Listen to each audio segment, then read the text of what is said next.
A nurse on a hospital ward was speaking with elderly people towards the end of their life, asking them, if you could have a conversation and offer guidance to your younger self, what would you say?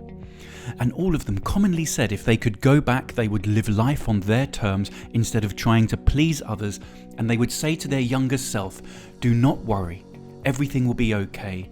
Please listen to your heart and intuition. We know that we get just one life and there is no sequel, so why are we not running like we're on fire towards our wildest dreams, calling from the depth of our being? We live in a created reality through the window of Facebook, Instagram, fake news and TV shows, whilst we are searching for what's real and finding our truth.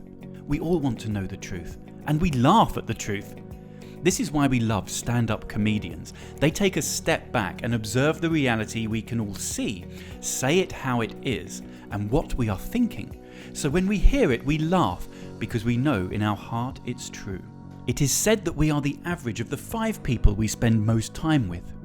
This means we earn the average of them, weigh the average of them, have the average relationship experiences of them, dress, walk, talk and act like them, and share the same ways of looking at the world as them. So if we want to change our life, we want to change our friends. And we may think we don't want to change our friends, that we like our friends.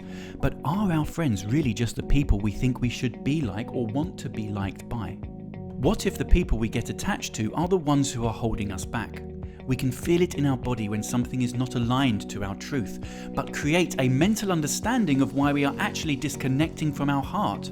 This can be disguised as practicality or reasoning that this person is good for us, but ultimately we are fighting against the truth in our heart of hearts.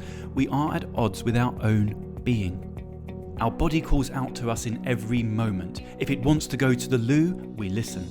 If it's hungry, we listen. But when it comes to listening to our heart and inner knowing, we send the call to voicemail because we are busy listening to the advice from others and we think our heart doesn't know what it wants. And as time goes by, we may see 20,000 missed calls from our unhappy heart and hear 1,000 voicemails, but we continue not to listen, trying to silence it with distractions, addictions, or a Netflix subscription, escaping in a movie thinking it won't find us. But our body is going to do anything it can to try to get us to answer. It will not stop, and it cannot be ignored. It will call upon our subconscious, show us warning signs as we go through our day, and make us ill in order to move us away from potential disaster and direct us onto the right path for our life. The people we call great are the ones who stopped trying to please and listened. We will be judged and criticised no matter what we do in this life. Oscar Wilde said, ridicule is the tribute paid to the genius by the mediocrities.